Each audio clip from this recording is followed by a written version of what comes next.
অবশেষে এতদিনে একটা মাথা গোঁজার ঠাঁই পাওয়া গেল।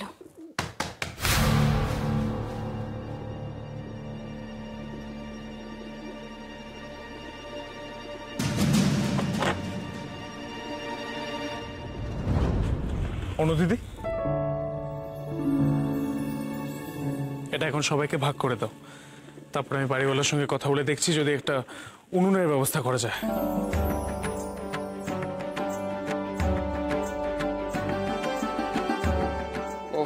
বাবারে, ব্রুশে এসে পাগল হয়ে গেলাম।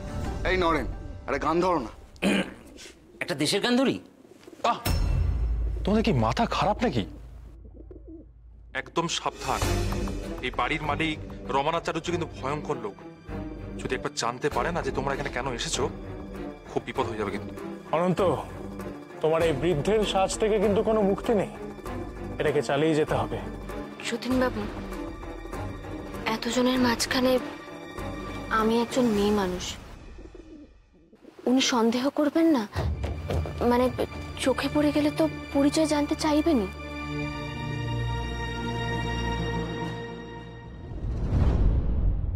একটু কথা ছিল।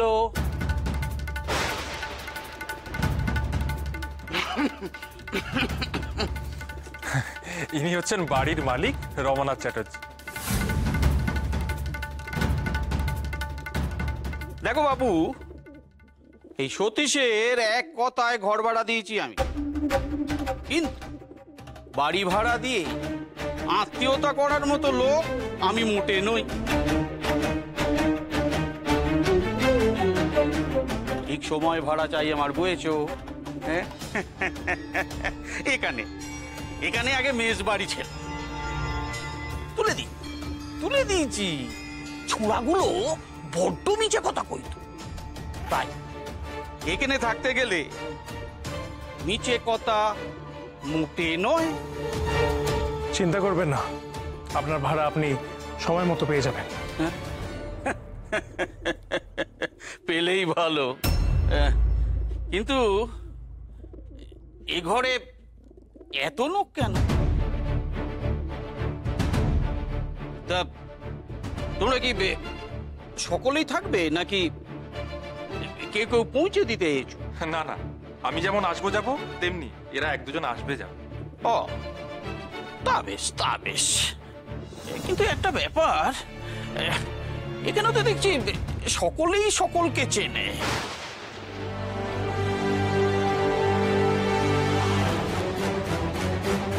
কি ব্যাপার বলো তো? তোমরা কি কোনো মেস থেকে দল বেঁধে এখানে উঠে এলে নাকি?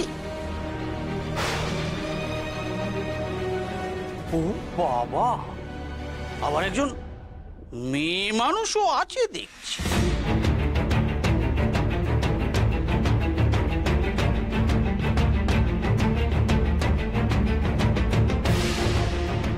ব্যাপারটা কি হে সতীশ? তেমন কিচ্ছু ব্যাপার না মেসমশাই। এই যে ওনাকে দেখছেন, উনি হচ্ছেন ওদের পিসে মশাই, খুব অসুস্থ, ডাক্তার দেখাতে এসেছেন। এরা সবাই জ্যাঠতো তো খুড়তো তো ভাই, বুড়ো মানুষ তো, তাই সবাই মিলেই দিতে এসেছে। আর উনি হচ্ছেন ওদের দিদি।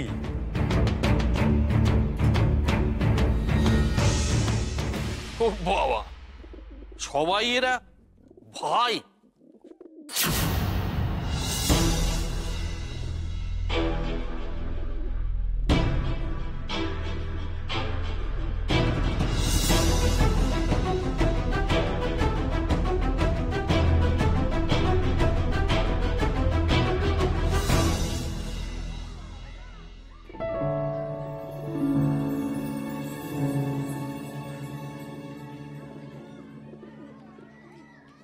সুভাষ,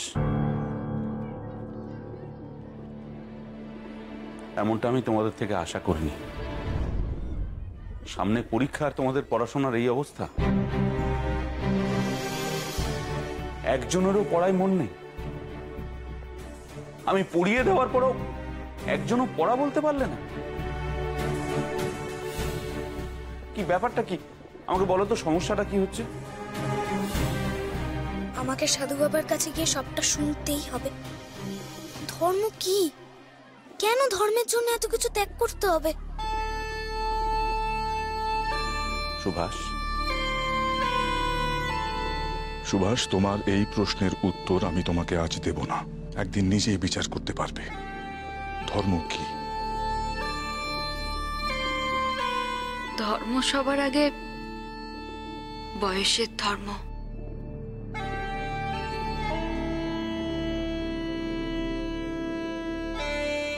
সুভাষ, তুমি এরকম অন্যমনস্ক কেন? কি এত ভেবে চলেছ? এমনকি তুমি পর্যন্ত আজ পড়া বলতে পারলে না। এমনটা তো হওয়ার কথা ছিল না। এটা আমি তোমার থেকে আশা করিনি সুভাষ।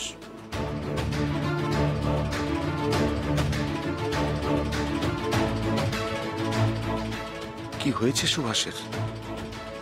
ও কি পড়া না পেরে লজ্জিত, তাই চুপ করে আছে? যাও, সকলে ভালো করে পড়াশোনায় মন দাও। আর সুভাষ, তুমিও মন দাও তোমার পড়াশোনায়। তাহলে আর এমন করে লজ্জায় মাথা নিচু হয়ে থাকতে হবে না। ক্লাস থেকে সকলে যেন হাসি মুখে বেরোতে পারো, সেই মতো কাজ করো।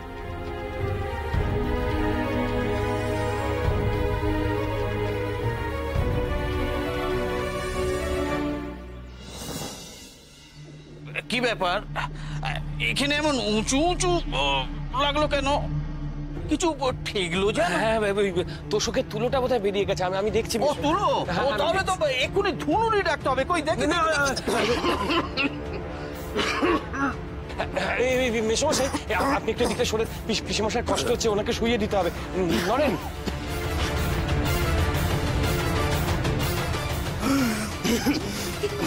মেশমশাই শুয়ে দাও।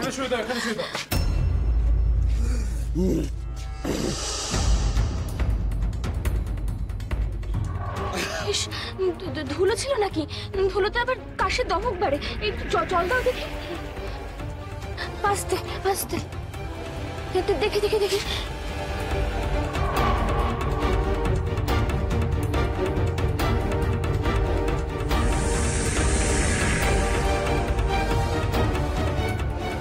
পিসিমশাই, শরীরটা এখন ঠিক লাগছে তো?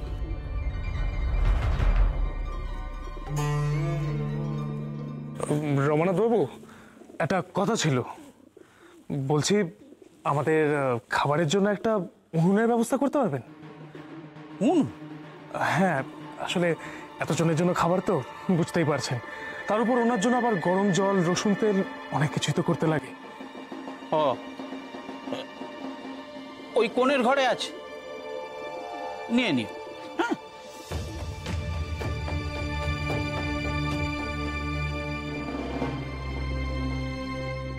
তবে দুদিনের জন্য, বুঝেছ?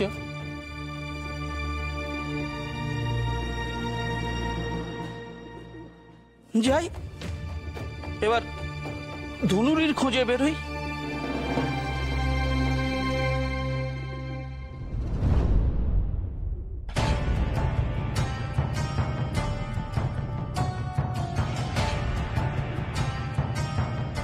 ওহ বাপরে।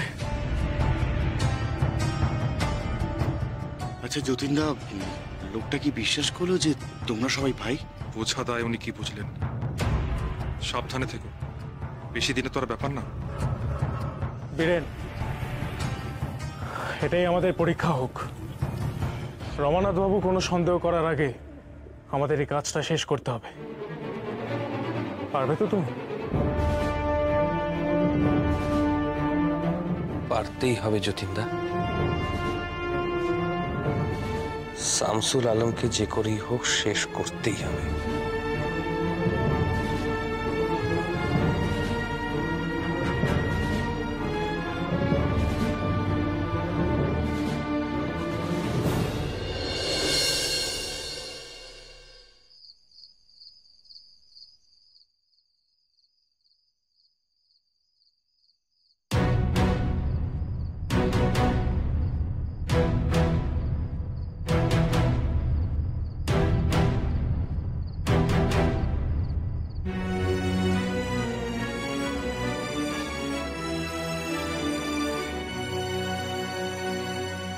কবে আসবেন কোনো নিশ্চয়তা আছে? আছে তো। কবে? যত তাড়াতাড়ি সম্ভব। বুঝেছি, আমার সঙ্গে ঠাট্টা করছেন তো? অন্তত এটুকু তো আশা করতে পারি, গতবারের মতন ফাঁকা চিঠির বাক্সের সামনে দাঁড়িয়ে হতাশ হতে হবে না আমায়। এখনো রাগটা পুরোপুরি যায়নি দেখছি। বেশ, এবার কলকাতায় পৌঁছেই চিঠি লিখবো, তবে রাগটা যাবে তো। আচ্ছা, আপনার নাড়ু তক্তি সব এই বাক্সে আছে, আর ওষুধপত্রগুলো এই বাক্সে আছে। কলকাতায় গিয়ে নিজের খেয়াল রাখবেন। কতবারে যা মশার উৎপাত দেখলাম। নিন, ধরুন। বিভা,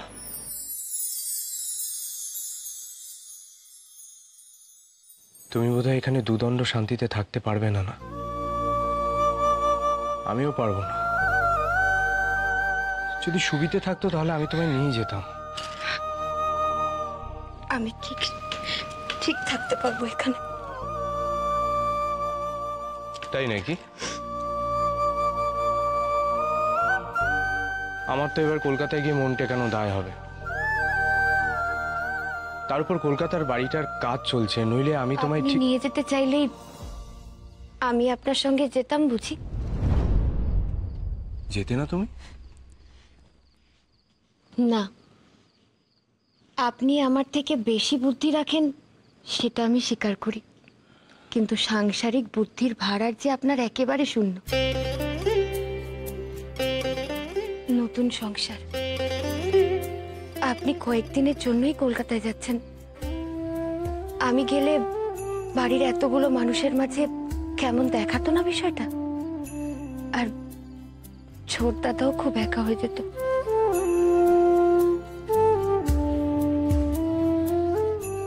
বিভা, তুমি বাড়ির সকলের জন্য এত ভাবো?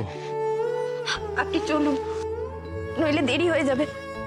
বাবা মার সাথে দেখা করে যাবেন তো?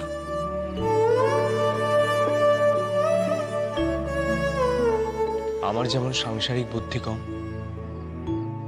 তোমারও তেমনি আবেগ অনেক বেশি। সুবীর মতো ছেলে মানুষ তুমি।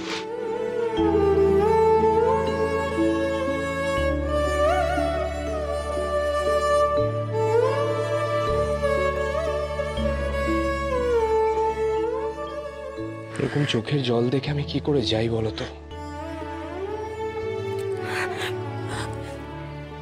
কোথায় আমার চোখের জল? চোখের জল নেই তো। আপনি আসুন, বাবা মার সাথে কথা বলে যাবেন, তারপর দেরি হয়ে গেলে। জানেন তো, আপনি চলে গেলে না ছোট দাদা আপনাকে চোখে হারাবে। আমিও হারাবো।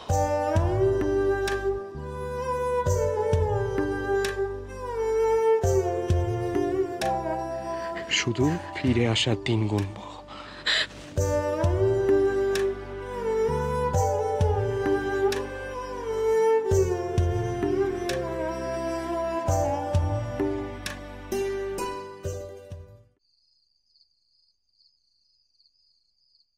ও প্রভা, প্রভা, এতে তো অল্প কখানা নিমকি আছে রে মা। যা আছে তাই দিয়ে দিন। বেশি কিছু করার কথাও খেয়াল ছিল না, আমিও অল্প একটু খাবার দিয়েছি। আসলে ভাইরা কলকাতায় গেলে প্রমিলাই সব গুছিয়ে দিত।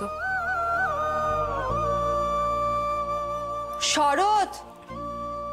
প্রভা, যত তাড়াতাড়ি সম্ভব প্রমিকে এইসব কাজের মধ্যে নাও, ওকে দূরে সরিয়ে রেখো না।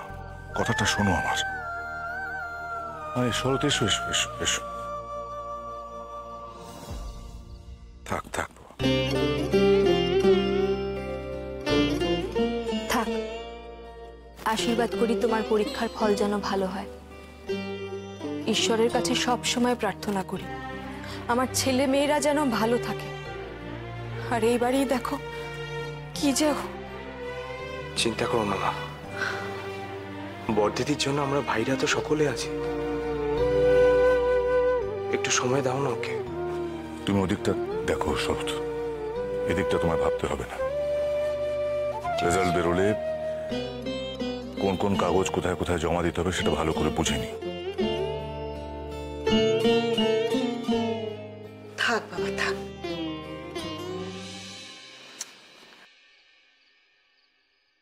মা, সুবি কোথায়? ও আসেনি? ছোটদাদা বোধহয় ওপরে আছে, ডাকবো? হ্যাঁ হ্যাঁ মেজো বৌমা, সুবিকে ডাকো। মেজদাতা চলে গেছে, তার সঙ্গে দেখা করে গেল না, তাহলে এই নিয়ে একটা নতুন পর্ব আবার শুরু করবে। যাও যাও ডাকো। ছোটদাদা, ছোটদাদা। সুবি, সুবি। কি ব্যাপার বলো তো শরৎ, সাড়া দিচ্ছে না কেন? আচ্ছা প্রভা, বাড়িতে আছে তো না কোথাও বেরিয়েছে? সুবি, সুবি, মেজদাদা কলকাতায় রওনা দিচ্ছে, নিচে এসো। মা, মা আমি সারা বাড়ি দেখে এলাম, ছোটদাদা কোথাও নেই। মা, সুবি তো ওর ঘরে নেই। ওর ঘরেই বাংলা ব্যাকরণের বইখানা খোলা অবস্থায় ছিল, তার মানে ও বইটা পড়ছিল।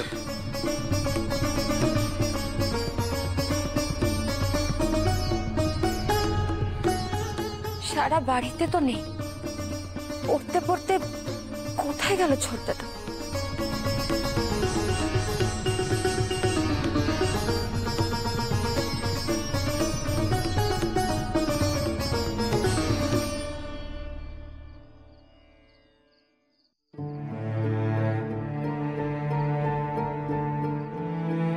যতক্ষণ না জানতে পারছি ধর্ম কি, ততক্ষণ আমি পড়াশোনায় মন বসাতে পারবো না। সকালে সাধু বাবা আমাকে হয়তো স্কুলে যেতে বলবেন, তাই আমি এখনই সবটা শুনবো। আমায় জানতেই হবে ধর্ম কি। কি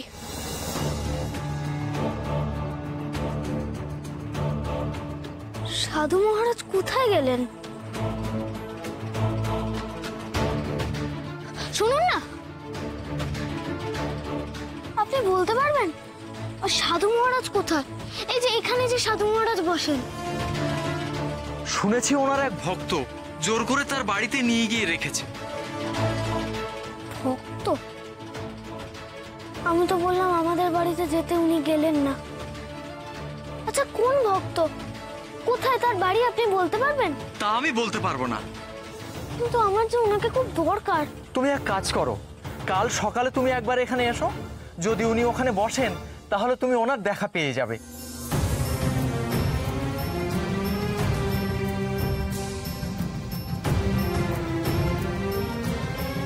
কোথায় খুঁজবো আমি সাধু বাবাকে? আমার যে ওনাকে খুব দরকার। আমার প্রশ্নের উত্তর না দিয়ে উনি চলে গেলেন।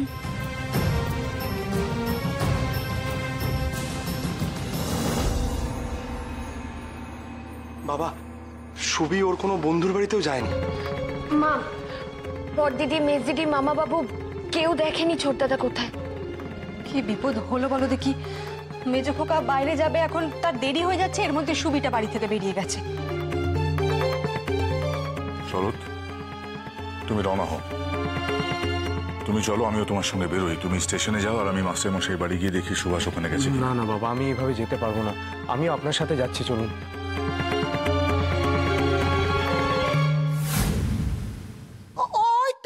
ওই তো সুবি। কি ব্যাপারখানা কি তোমার? বই খাতা ছড়িয়ে রেখে কোথায় চলে গেছিলে? কতবার তোমাকে বলেছি না এইভাবে কাউকে কিছু না বলে বাড়ি থেকে বেরোবে না? সত্যি এই অন্ধকারে তোর বাইরে বেরোনোর কি দরকার বল দেখি বাপু। কবে শিক্ষা নেবে তুমি সুভাষ? সেদিন তোমার মা তোমার গায়ে হাত দিতে বাধ্য হয়েছিলেন তোমার এমনি হঠাৎ হঠাৎ বাড়ি থেকে বেরিয়ে যাওয়ার জন্য। তারপরেও তুমি এমন কাজ করছো কি করে? সুবি, বাবা তো কিছু জিজ্ঞাসা করছে, চুপ করে আছিস কেন? বল কোথায় গিয়েছিলি? তোকে এত করে বোঝালাম, কোনো কথাই তোর কানে ঢুকবে না। না, বই খাতা খুলে রেখে বাড়ি থেকে কেন বেরিয়েছিলিস? কোথায় গিয়েছিলিস তুই? মেজদাদা আমার পড়ায় মন বসছিল না, তাই আমি পিছনের বাগানে গেছিলাম।